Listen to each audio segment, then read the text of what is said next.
Bienvenidos y bienvenidas a este espacio de sentires y saberes del Observatorio de Bienes Comunes del programa Kioscos Socioambientales para la Organización Comunitaria y el Centro de Investigaciones y Estudios Políticos de la Universidad de Costa Rica. Este es un espacio que procura problematizar dimensiones sobre los bienes comunes y también encontrar algunos aportes que nos ayuden a fortalecer nuestros procesos organizativos en la defensa de estos bienes tan importantes para nuestras sociedades. En esta ocasión tenemos la compañía de una compañera y amiga, María Cianci, de ALER, que tiene una gran experiencia en la parte en la dimensión de la comunicación, y nos gustaría mucho que ella nos ayudara y nos guiara por este mundo. Entonces, María, si podrías presentarte, comentarnos un poco qué es ALER. Bueno, un gusto, Luis. Gracias por la invitación y un saludo a todas las personas que nos ven y nos escuchan. Soy María Cianci Bastidas, coordino el área de formación e investigación de la Asociación Latinoamericana de Educación y Comunicación Popular, ALER. La coordinación general se encuentra en Quito, en Ecuador, y tenemos una red de emisoras comunitarias, populares y de medios, centros de producción en general, que tienen como grandes apuestas la educación y la comunicación popular. Estamos en 17 países y si bien tenemos una tradición histórica de más de 47 años de lo radiofónico, en realidad estamos ampliando lo comunicativo a otros medios también, como la multiplataforma, multimedia que estamos viendo tanto en este tiempo, lo audiovisual, y bueno, seguimos cuestionándonos y problematizando la realidad desde estos lugares. Muchas gracias, María. Te pediría si nos pudieras comentar, para empezar a entrar en calor, cuando estamos hablando de comunicación, especialmente de la experiencia de ustedes, ¿de qué estamos hablando precisamente?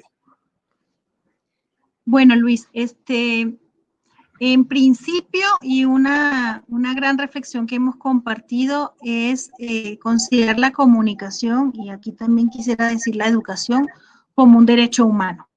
Y esto marca un posicionamiento bien importante porque nos coloca a todas, a todos, a todes como productores y al mismo tiempo distribuidores de contenidos.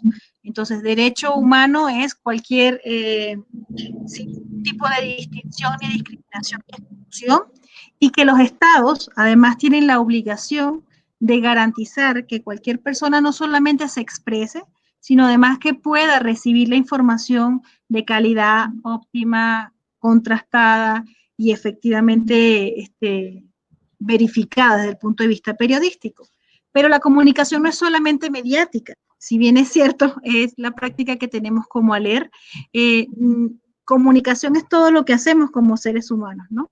Entonces, hablamos de derechos como un enfoque, una apuesta política para hacer incidencia frente a los estados, porque nos comprometemos en poder distribuir el espectro radioeléctrico de forma equitativa, como justamente es el motivo de nuestra conversación, como un bien común.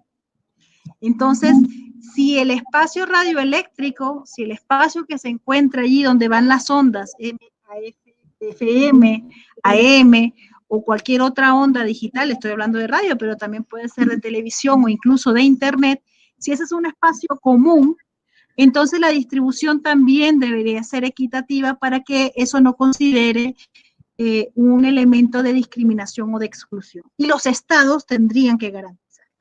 Esto marca una diferencia en relación a los enfoques de libertad de expresión, que además ha sido capitalizado, y digo capitalizado con todas las palabras, ha sido capitalizado por los dueños de las empresas hegemónicas de comunicación comercial, la Sociedad Interamericana de Prensa, entre otras, y se ha cooptado esto de la libertad de expresión como un elemento de la libertad de empresa frente a los medios de comunicación. Entonces, las organizaciones populares, comunitarias, alternativas de comunicación, nos posicionamos desde el derecho a la comunicación porque consideramos que si la comunicación está vista como una mercancía, entonces está sujeta a quién paga más y quién tiene posibilidades de pagarla para producir los contenidos, para distribuirla o para acceder a ellas. Mientras que si hablamos de derechos, y específicamente también de la distribución del espectro, entonces todos y todas tendríamos la posibilidad de participar de ello. No solamente para, voy a poner entre comillas, consumir los medios, sino también para producirlos. Entonces, por ello se ha debatido en algunas leyes de algunos países cómo distribuir el espectro, es decir, 33% para los medios públicos, 33% para los medios comerciales que tienen afán de lucro con la comunicación y 34% para medios comunitarios y populares. De este modo, en una banda de emisoras, tendríamos la misma posibilidad de acceder. Eso es solamente el acceso, pero también tendremos que preguntarnos por la sostenibilidad de los medios, colocar las antenas, el equipamiento, la formación política de quienes producen los contenidos, que ya de por sí han sido una relación desigual de poder, en la que no accedemos a la publicidad, a los proyectos, a los fondos concursables, que los medios comerciales cooptan desde una lógica absolutamente comercial y tiene intereses absolutamente políticos económicos, donde decimos que hay intereses cruzados. Entonces, quien es dueño de los medios muchas veces incursiona como candidato presidencial o candidato a asamblea o candidato congresista, y entonces hay lo que llamamos conflictos de intereses. Sin embargo, en muchos de nuestros países se ve esa desigualdad, esa arbitrariedad comercial, que además termina traduciéndose en un interés, en un uso político, también comercial, ¿no? Entonces, termina concentrándose en pocas manos lo que debería ser algo de bien común. María, disculpa que te interrumpa, nada más para consultarte.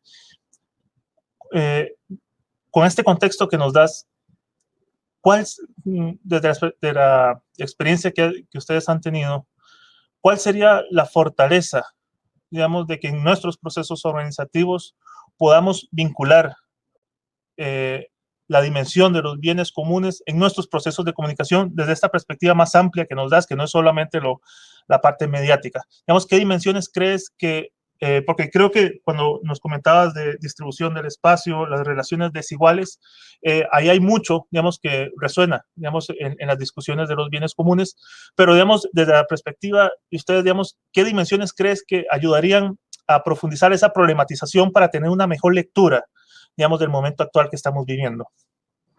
Sí, me refería también a que la comunicación no es solo mediática, porque no es solamente lo que sale en radio, en televisión, en prensa escrita o en redes sociales, sino la comunicación está en todos los ámbitos nos hace humanos y humanas, ¿no?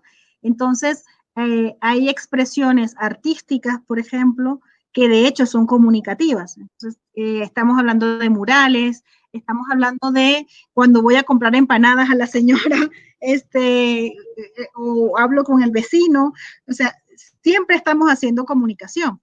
Lo que pasa es que no siempre estamos conscientes de que todo lo que decimos, todas nuestras narrativas, tienen un lugar político y tienen lo que nos gusta llamar como opción la producción de sentidos, y que hay unos sentidos que están en disputas, ¿no? Entonces, si la comunicación está en todos los ámbitos de la vida cotidiana y no solamente mediática, ya haremos énfasis cuando gustes en relación a lo mediático, pero es cómo todas las posibilidades de la comunicación humana están transversalizadas por este proyecto político que implica unos modos de entender la vida, unos modos de interpretar el mundo, unas opciones en definitiva.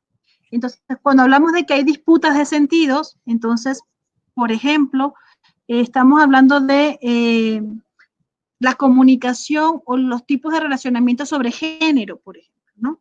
Cómo reproducimos, y esto es para todo, digamos, tanto en lo mediático como para la vida cotidiana no mediática, cómo reproducimos los roles de género, o cómo cuestionamos los estereotipos, o cómo nos posicionamos para que no haya ningún tipo de violencia, xenofobia o colonial o racista o misógena, entonces que constituyen en sí mismas relaciones de poder violentas que han estado sustentadas en el capitalismo, fundamentalmente. Entonces, podemos problematizarla desde mi grupo familiar en relación a cómo me vinculo en mi organización, por ejemplo, de qué forma hacemos relaciones más democráticas, participativas, deliberativas, pero también frente a las narrativas que construimos frente a terceros o a terceras. Entonces, ¿cómo con la palabra decimos lo que no decimos no existe? No es del todo cierto, pero ¿qué tan importante es decirlo? ¿Y cómo lo decimos? Te pongo un ejemplo, si me permites. Acabamos de pasar el Foro Social Panamazónico y todos los pueblos amazónicos de 9 países con muchísimas preocupaciones sobre la exclusión que están viviendo y cómo la narrativa sobre la Amazonía, y creo que se extiende a otros ámbitos también naturales, es absolutamente estereotipada. Está lo exótico de la Amazonía, está todo lo verde de la Amazonía, está la biodiversidad de la Amazonía, pero difícilmente encontramos narrativas que sean contrahegemónicas de esa visión de mundo, ¿no? Por ejemplo, todas las comunidades, la diversidad. No es cierto que solamente hay poblaciones indígenas en la Amazonía, no es cierto que solamente hay ruralidad, no es cierto que solamente hay monos y tigres, por simplificarlo de algún modo, ¿no? Y árboles grandes. Hay un montón de otras cosas que se disputan en las narrativas. Entonces hay contextos urbanos, hay contextos de ciencia, por ejemplo, que no siempre están como, vienen los grandes científicos a investigar las plantitas a la Amazonía, sino hay una construcción también científica en torno a la Amazonía, hay todos unos componentes del territorio político, cuerpo también de las comunidades y los pueblos. Hay muchísima gente, además. No es cierto que, entonces, digamos, esta disputa de cuánta diversidad hay y al mismo tiempo de anunciar esto, también denunciar cómo se ha quedado la Amazonía en estos 9 países al margen de las políticas públicas de los derechos. Entonces, están siendo víctimas, por ejemplo, de despojos de territorio, están siendo víctimas de la brecha tecnológica, cuando además se ha impuesto a través de la pandemia una disposición de la educación virtual. Pero si hay comunidades donde no hay luz, ¿cómo vamos a hablar de Internet? Donde los planes de datos están solamente a través de lo que cada quien puede pagar. Entonces, es un individualismo capitalista de cada quien resuelva como pueda y no una visión del Estado, de los estados, o incluso más allá de los estados, de una visión internacional de exclusiones comunes, de desigualdades comunes que han quedado al desnudo con la pandemia y que obviamente no todos y todas nos hemos dado el tiempo, la pausa o la oportunidad de debatir estas narrativas. No sé si este ejemplo queda claro o si quieres que ampliemos un poquito más. No, claro, y más bien me das pie para consultarte algo que, digamos, que desde desde nuestros distintos territorios se da, y es precisamente un constructor de narrativas que es bastante tradicional y que ha impactado, digamos, en nuestros sentidos, digamos, durante décadas, y son los medios de comunicación, especialmente los medios de comunicación dominantes de estas grandes agendas que han ido construyendo, digamos, sentidos un poco en la línea digamos, que vos nos mencionabas, o sea, de cuestiones o muy exóticas o, en dado caso, muy excepcionales, que solo ahí están. Y quería preguntarte, digamos, justamente por esa parte, digamos, desde la lectura que ustedes tienen, la mirada que han visto, digamos, ¿cómo sienten, digamos, estas agendas mediáticas, digamos, que a veces actúan hasta con cierta violencia, especialmente en esta parte, digamos, de la pandemia que estamos atravesando? Porque te pongo el caso, digamos, de Costa Rica para darte pie, digamos, hay una reactivación económica a toda costa, donde pareciera que todo vale, donde pareciera que todo esfuerzo de capitalizar, de mercantilizar cualquier opción, hasta, digamos, minería, cielo abierto, pesca de arrastre y demás, todo resultaría ser válido. Entonces, te quería consultar, digamos, cómo ustedes están viendo este tipo de agendas en la región y en casos específicos en los que vos hayan tenido alguna experiencia. Sí, Luis, a ver, revisando un poco esta, a ver, tampoco quiero hacer una alegoría de la satanización, ¿verdad? Pero de los medios comerciales, porque también hay una diversidad allí, pero lo que sí está claro es que sí hay un deseo de un pensamiento único que quiere imponerse uniformando la realidad. Y entonces, vamos a la fórmula clásica de comunicación que enseñan en la escuela, en la mayoría de las escuelas de comunicación social de nuestras universidades latinoamericanas y caribeñas, que dicen que la comunicación es educar, informar y entretener, ¿no? Que dicen que son las tres funciones de la comunicación. Y bueno, muy formal desde la academia, pero entonces nos preguntamos desde las organizaciones sociales, ¿y acaso la comunicación mediática también no moviliza, no cuestiona, no problematiza, no propone, no disputa? O sea, hay otras funciones también, y esto por mencionar algunas, pero digamos, hay varias construcciones colectivas que van apuntando a eso, ¿no? Entonces, en tanto que estos medios dominantes nos dicen, digamos, para simplificar, no piense, nosotros le entregamos la interpretación de la realidad. Usted no entiende de economía, nosotros se lo explicamos. Usted no entiende de política pública, no dedique tiempo. A eso nosotros se lo explicamos. Y además, por si fuera poco, bueno, esta es la forma de entretenimiento, ¿no? Y nos vamos asumiendo unos patrones de comunicación, unos patrones de vida que nos enseñan un modo de consumo y de estar en el mundo. Y creemos que mucho de ello es también abona a la opinión pública despolitizarla.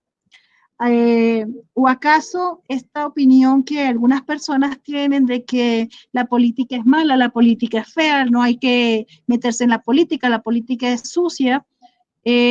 ¿No es acaso una narrativa que se ha ido goteando día a día, poco a poco, también desde los medios de comunicación hegemónicos? Entonces, si nos posicionamos desde el enfoque de derechos humanos y de la naturaleza, quisiera poner acá, si nos enfocamos desde el enfoque de derechos, entonces, para que sea democrático, efectivamente, tendrían que haber cuánta pluralidad y diversidad existe en la sociedad. Entonces, esos son dos valores que son profundamente democráticos. Y cuanto más plural sea la comunicación, cuanto más variada y diversa sea la comunicación, más posibilidades de interpretaciones tendremos como ciudadanos y ciudadanas. Entonces, es un valor intrínseco de la democracia. Por lo tanto, es antidemocrático que se favorezcan los privilegios de medios comerciales sobre las otras posibilidades de comunicación que existen desde el derecho. Y si es así, entonces esto va directamente relacionado, aunque no quisiera ser mecánica, ¿verdad? Porque las visiones mecánicas también son simplificadoras, pero digamos, como voy a recurrir a esa interpretación, entonces las agendas serían asimismo diversas.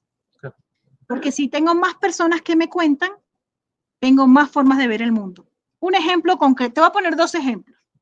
Un ejemplo sobre el inicio de año escolar, por ejemplo.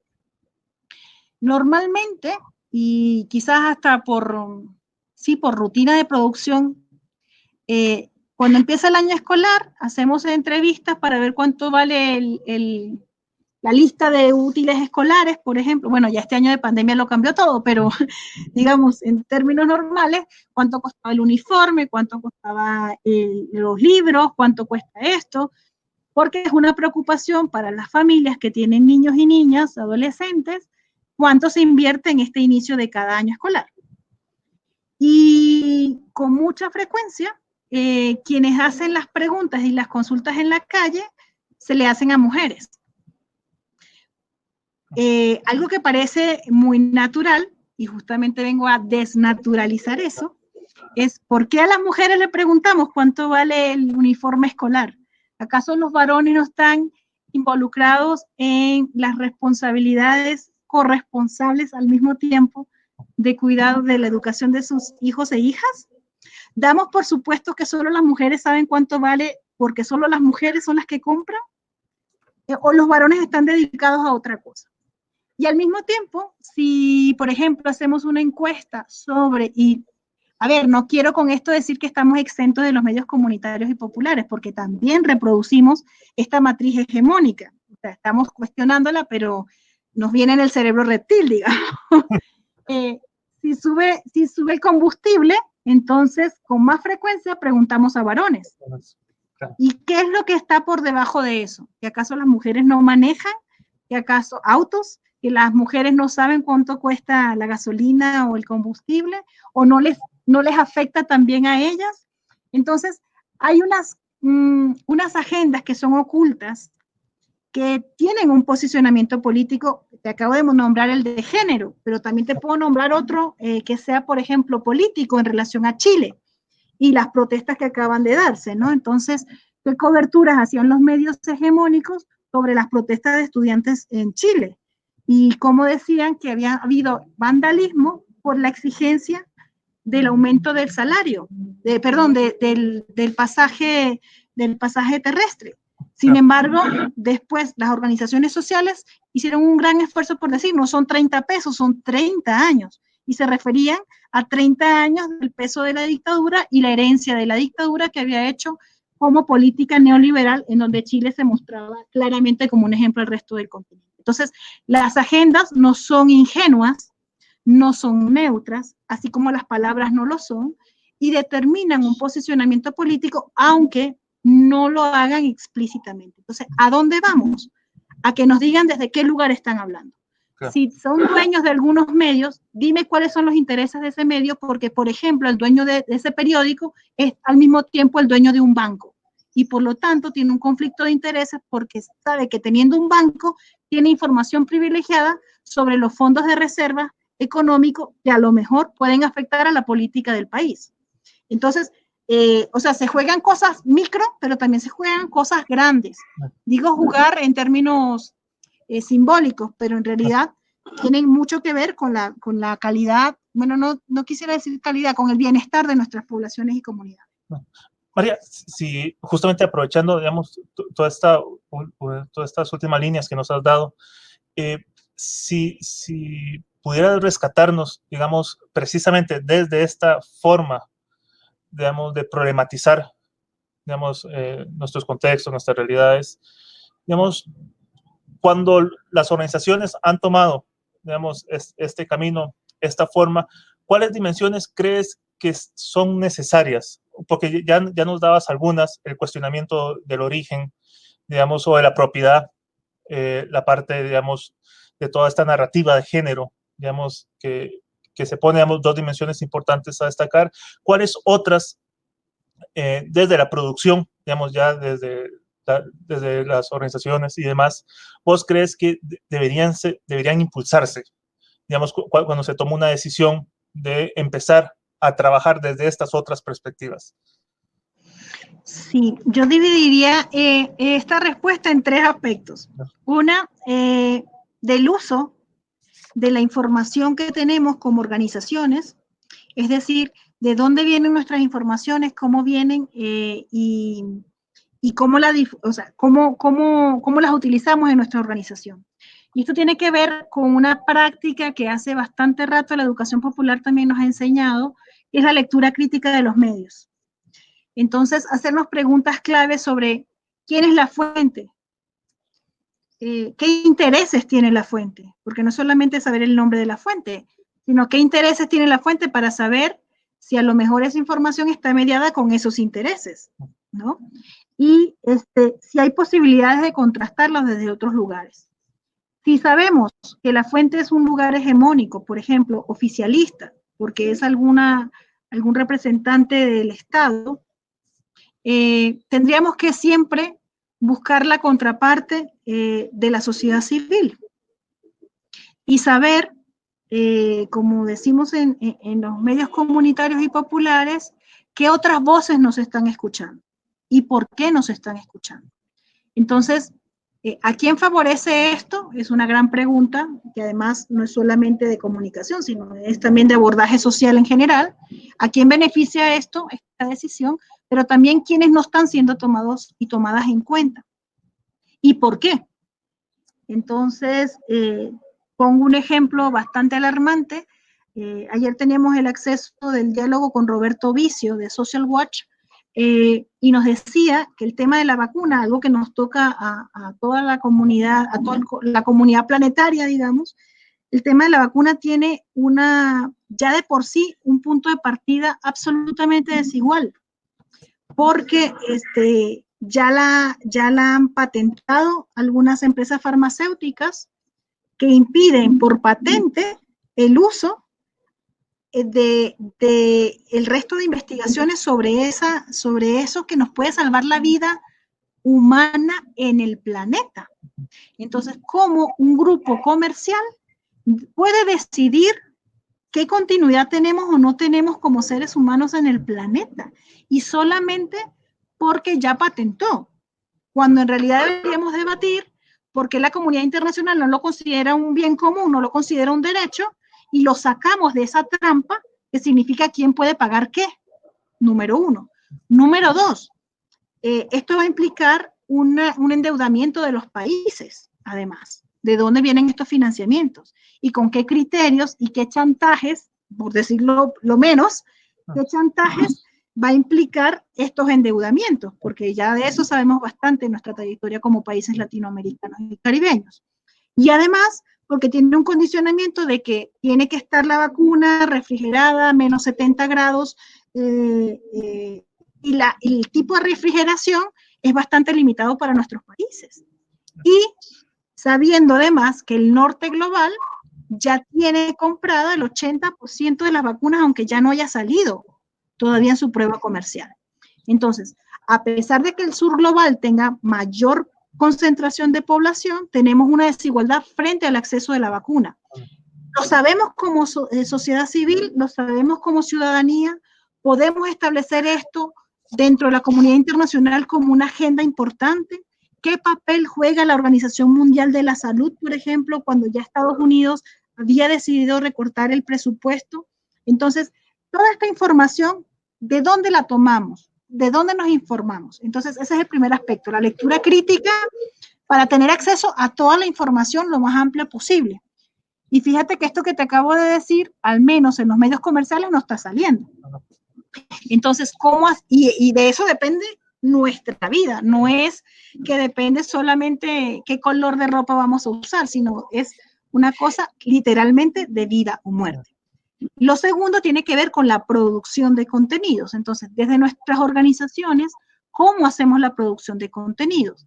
Y si hacemos el primer paso, no quiero decir que esto sea unos pasos consecutivos, creo que son cíclicos, pero si hacemos una lectura crítica de medios, también a la hora de producir, producimos desde otro lugar.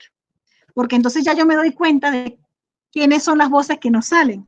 ¿Por qué las voces de, cuando digo el Día del Niño y la Niña, el Día Internacional del Niño y la Niña, hablamos de lo que hace el Estado o cómo hay juegos o cómo hay educación, pero no ponemos a hablar a los niños y a las niñas, que son sujetos y sujetas de derecho.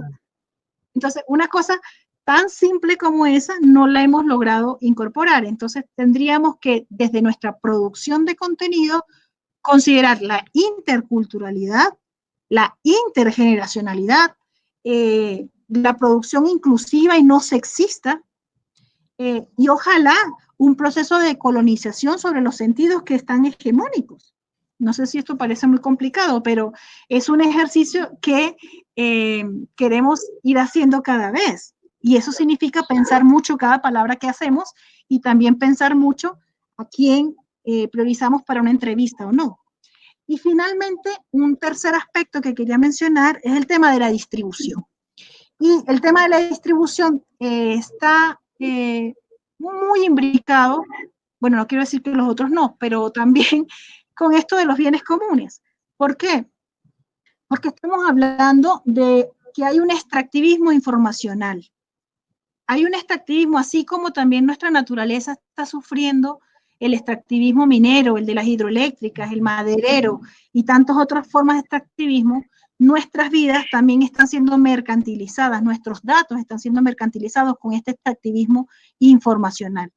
Cada vez que ofrecemos voy a decirlo en inglés, pero en realidad son me gustas, likes en cualquiera de las redes sociales, cada vez que compartimos una foto, estamos ofreciendo, cediendo nuestros datos, pero al mismo tiempo estos datos se están configurando en una gran base de datos, esta Big Data, que en el fondo está atentando contra la soberanía de nuestra información personal, atenta contra la privacidad personal, pero también puede ser utilizada con fines políticos de censura a la hora de cercenar, por ejemplo, una organización porque se vincule o se articula con otra organización con el que, por ejemplo, algún gobierno no le guste. Entonces, afecta a la soberanía informacional, pero también la soberanía tecnológica. Es decir, estamos hablando de los dispositivos en sí mismos, que están siendo una brecha claramente mostrada en la tecnología, pero también desde el punto de vista etéreo, pues, por decirlo de algún modo, de este espectro del Internet. O sea, ¿por qué el Internet no es un bien común? ¿Por qué tenemos que pagar el Internet? ¿Por qué acceder, por ejemplo, a Wikipedia, aún siendo Wikipedia de aporte común y aparentemente es una enciclopedia mundial?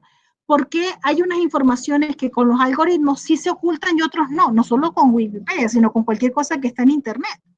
¿Por qué los navegadores que tenemos están siendo útiles para las grandes corporaciones y tienen un perfil muchísimo más claro de nosotros y nosotras y nosotres que nosotras mismas? Incluso hacen un perfil de nuestros gustos, de nuestras opciones políticas, de con quién nos vinculamos, de dónde compramos, porque además pueden cruzar nuestros consumos de tarjeta de crédito o de débito cuando ya sabemos, además desde dónde nos conectamos con la geolocalización. Entonces estamos cediendo nuestra información, pero además hay gente que está lucrando con esta información. Entonces, ahí tendríamos que conversar qué herramientas. Es un paso duro para, al menos lo hablo desde las radios comunitarias, de cómo utilizar el software libre, porque el software libre al menos tiene código abierto en el que podemos intervenir. Esto no significa que sea gratis, alguno puede ser que sea pagado, pero podemos saber qué tipo de órdenes hay que no son visibles para el usuario común. Claro que esto implica una expertise y implica un conocimiento de códigos, pero hay muchísimas experiencias, las conocemos en ALER, de apropiación de estos códigos y decir, no queremos ceder, por ejemplo, a Microsoft, o no queremos ceder a Google, no queremos ceder a Facebook. Un ejemplo clarísimo de esto es cómo se apropian de saberes incluso científicos de nuestras comunidades en relación a la salud. Cómo nuestros abuelitos, nuestras abuelitas se curan con plantas. Entonces, eso es todo un conocimiento que estando en las nubes puede estar a disposición de las patentes, volviendo al tema de las vacunas. Ahora del COVID, pero de cualquier otra cosa. Entonces, la sábila, que además nuestras abuelas han utilizado desde tiempos inmemoriales, entonces está siendo patentada. Y el agua está siendo envasada. Y entonces, pero todo este conocimiento como un saber colectivo que no lo ha producido una sola persona, sino son muchas generaciones, son muchas comunidades, son de tradiciones orales, tienen unos saberes que en este momento están siendo susceptibles a ser mercantilizados. Y al mismo tiempo, te hablo, por ejemplo, de medicinas sagradas, por ejemplo, la ayahuasca. ¿De qué modo están siendo utilizadas con fines recreativos y pierden su calidad de sagrado porque la puede patentar cualquier empresa? Entonces, algo que ha sido de un pueblo ancestral, que tiene todo un rito, unas espiritualidades y una conexión, al final termina siendo para unos pocos o unas pocas. Un ejemplo concreto ya, como para no alargarme mucho, es la censura que hemos tenido en el Festival por la Dignidad de los Pueblos, Artes para Respirar. Varias organizaciones de sentido continental y nacional, entre ellas Cultura Viva Comunitario, entre ellos el CEAL, el Consejo de Educación Popular de América Latina y el Caribe, ALER, Guaynatambo, CEPARRAS, IMDEC de México, a ver quién se me olvida, creo que no se me olvida nadie, ALER. Hemos estado organizando este Festival por la Dignidad de los Pueblos, donde decíamos, todas las expresiones artísticas, en artes visuales, artes escénicas, en música, en danza, hagámoslo festival desde las luchas populares. Entonces hicimos 3 jornadas, 3 encuentros, donde las agrupaciones contaban su lucha y además mostraban estas expresiones artísticas que toman un sentido político. Facebook, durante una transmisión, efectivamente la última que hemos tenido ahorita en noviembre, a principios de noviembre, cuando el pueblo guaraní está haciendo su danza, pueblo guaraní es un pueblo, una nacionalidad ecuatoriana de la Amazonía, hacen su danza, además han tenido un debate muy interesante sobre el territorio, incluso frente al Estado ecuatoriano es un ejemplo bastante importante, y tienen su danza y están con cuerpos semidesnudos para la cultura occidental, y Facebook lo censura y nos cierra la transmisión porque considera que es un contenido sexualmente explícito. Pero se censura eso, pero no censura las violencias que hay de femicidios, por ejemplo, que se han transmitido por Facebook, o de otros tipos de violencias explícitas y simbólicas que están yendo en la plataforma. Entonces, ¿por qué Facebook? Además, sí, lo decimos, estamos trabajando en tecnologías libres y decidimos hacerlo en Facebook porque consideramos que ese era el público donde podíamos tener mayor amplitud. Pero Facebook nos censura porque considera que esos cuerpos no son bellos, no son hegemónicos, no son estéticos, no son, son sexualmente explícitos, de acuerdo a unos criterios de moral que solo Facebook conoce y que no nos ha consultado como sociedad civil. Entonces, no es cualquier cosa, estamos hablando de una censura, te puedo mostrar miles de ejemplos como esos, pero además cantos, por ejemplo, de nuestros pueblos que están en YouTube, que después entonces no puedes acceder porque ya fueron cedidos los derechos. Entonces, este extractivismo informacional también pasa por la censura y los algoritmos además invisibilizan una búsqueda. Entonces, puede ser que estos algoritmos favorezcan una información, pero desfavorezcan otra. Y ahí tenemos también una relación desigual. Entonces, denunciamos esta falsa creencia de que hay una democracia abierta y plural porque todo el mundo comparte en Facebook. No es cierto. No es cierto por este ejemplo y tantos otros, y además hay mucha bibliografía que lo puede demostrar. También si hay tiempo para revisar. Pero no es cierto que hay democracia en estas redes, porque además también parte del principio que tienes acceso al Internet, que ya hemos demostrado que no es así en todo nuestro continente y el Caribe, y que además tienes acceso a los dispositivos. Entonces, hay diferentes escalones de exclusión y desigualdad que nos hacen creer a quienes estamos en la ciudad y quizás tenemos los servicios públicos un poco más naturalizados, que no nos dejan mirar a quienes están quedando afuera de lo que sería precisamente el bienestar social. María, más bien consultarte para ya tampoco abusar de todo tu tiempo, porque sé que tienes muchas tareas en este campo de batalla, digamos que ya nos has descrito de una manera bastante fabulosa. Te lo agradezco mucho, muy clara. Ante todo esto, imagínate que soy una organización que está empezando, que se siente desbordada precisamente cuando escucha toda esta situación, todas estas tensiones, que normalmente ya cuando se habla, por ejemplo, de Facebook, etcétera, ya estás hablando de cuestiones que son hasta más grandes que muchos estados. ¿Qué recomendaciones les darías para poder, digamos, incursionar sin ese temor, digamos, ante algo que pareciera ser bastante abrumador? Entonces, te lo dejo por ese lado para ver, digamos, ¿qué luces, digamos, igual a partir, digamos, de los diferentes procesos que conoces, recomendarías? Digamos, ¿qué pasos seguir? ¿Qué iniciativas desarrollar? Entonces, ¿qué te parece? Sí, Luis, bueno, primero muchas gracias por compartir estas cosas porque también es un gusto siempre poder ampliar las reflexiones que tenemos en colectivo.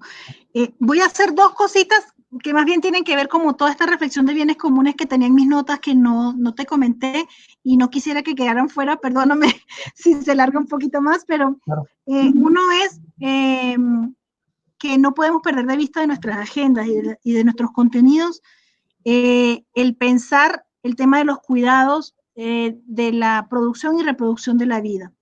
Creo que la pandemia ha evidenciado también esta situación de que los cuidados no solamente de la salud, sino del bienestar de las casas, de los hogares, y además cómo se ha feminizado estas tareas y ha sido invisibilizada por los estados y de las personas que también están, tanto niños y niñas, cuidados de crianza como cuidados de personas mayores, ¿no? Entonces, cómo esto ha significado una recarga y cómo podemos desnaturalizar estos cuidados para que sea más equitativo con la relación de los varones, pero con una diversidad que podría ser más colectiva. Eso es una cosa que no quería dejar pasar porque creo que nos atraviesa bastante fuerte en la pandemia y que además podríamos de forma colectiva también pensar en los bienes comunes también. ¿Cuáles son esos cuidados comunes de espacios verdes, por ejemplo, que tenemos en las zonas urbanas, pero también en las zonas rurales? ¿Cómo son estos espacios comunes de retomar el cultivo orgánico, por ejemplo, y toda la relación con todas las formas de vida, no solamente con las formas de vida humanas, sino con todas las formas de vida y que esto nos compete ya como sociedad y comunidad general. Eso es un punto importante. El otro punto importante que no quería dejar de pasar, porque además me parece el camino claro a donde podríamos exigirle a los estados, es el de la justicia tributaria. Es decir, hay unos impuestos que no se están pagando, que no se están declarando, que se están evadiendo, que se hacen tercerizados en donde los países se producen y no estamos siguiendo la pista como organizaciones de la sociedad civil de estos bienes intangibles que están dándose, por ejemplo, en las redes sociales. Facebook paga a los trabajadores donde los tiene y además seguramente mal pagados y otros bien pagados, pero hay todo un manejo de la información que no se está declarando en ninguno de los estados porque justamente Facebook se ha vuelto una empresa transnacional. Y esto además tiene que ver con el comportamiento de Zuckerberg, por ejemplo, cuando fue llamado a un juicio. Entonces, ¿cómo se comporta el comportamiento específico? Es decir, yo estoy más allá de los estados, ¿no? Como tú bien has dicho, creo que la justicia tributaria puede ser el camino, porque plata hay, impuestos hay. El tema es que ni se están declarando, ni tenemos la transparencia suficiente para que estas transnacionales e incluso las nacionales puedan hacer el mejor uso para una inversión social y por eso yo creería que si la vacuna se declara un bien común y, por ejemplo, la comunidad internacional lo asume como bien común, la distribución para que haya garantía de que nadie, absolutamente nadie, se quede sin el acceso a la vacuna, si lo desea, porque también, bueno, pueden haber comunidades no contactadas en la Amazonía que tendrán que dar su debate, pero que nadie se quede por cuestiones económicas, ¿no? Eso ya como para cerrar ahí y no quedarme con el mal sabor de que no comenté estos dos aspectos que me parecían fundamentales. Ahora, recomendaciones. Me pones en un lugar difícil porque igual habría tantas cosas que decir y seguramente podríamos, ojalá más adelante, poder compartir desde otras iniciativas. Creo que una gran apuesta es el trabajo en red. Generar los diálogos de saberes no es solamente una frase que acuñamos de la educación popular, de Freire, y que consideramos algo decorativo. Es realmente un camino para la construcción. Mientras más cabezas piensen, mientras más pensamientos se involucren, tenemos más posibilidades de miradas desde otros lugares. Entonces creo que el trabajo en red es una cosa muy importante y esto viene dado de la mano con la articulación. No todas las organizaciones tenemos la misma cantidad de personas, los mismos saberes, la misma trayectoria institucional, los mismos comportamientos o expertise, pero podemos hacerlo en red si hay algunas organizaciones que manejan más un tema o manejan más un modo o las metodologías, podemos generar este cruce de agendas, de intereses afines y que además nos pone en un lugar realmente creativo y empoderado. Y esto lo digo con algo bien concreto, porque muchas de nuestras organizaciones, sobre todo en el tiempo de pandemia, están sufriendo una crisis importante frente a los proyectos de financiamiento.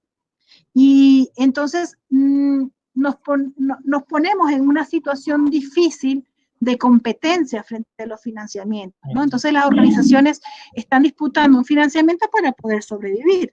Y esto, asimismo, para tener relevancia.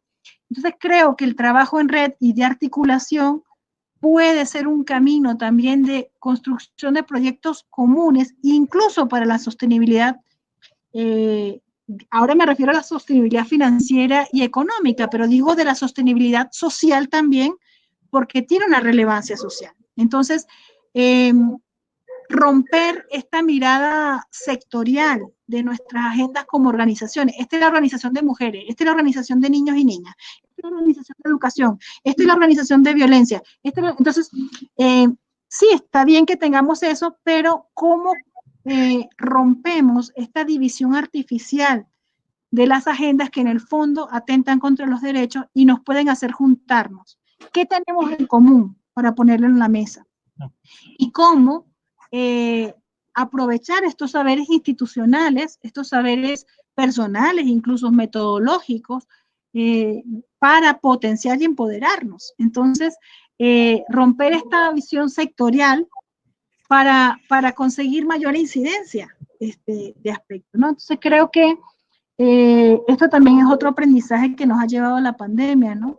El debate de lo sanitario no es solamente para médicos o enfermeros, está siendo un tema de debate público y desde la epidemiología crítica, desde la salud colectiva, que además tiene muchísima trayectoria en nuestros pueblos, estamos hablando de otro tipo de salud, otro concepto de salud. Entonces, ahí cuestionamos por qué hemos llegado a esta pandemia, por qué nos hemos alimentado mal, por qué tenemos unos modos de vida que no nos hacen tener bienestar, por qué se están generando, en el fondo, las crisis del modelo civilizatorio. Es decir, no podemos seguir viviendo igual, porque más allá del COVID, suponiendo que sobrevivamos, ojalá la mayor cantidad de población mundial, más allá del COVID, tenemos que apostar a la salud no como ausencia de enfermedad,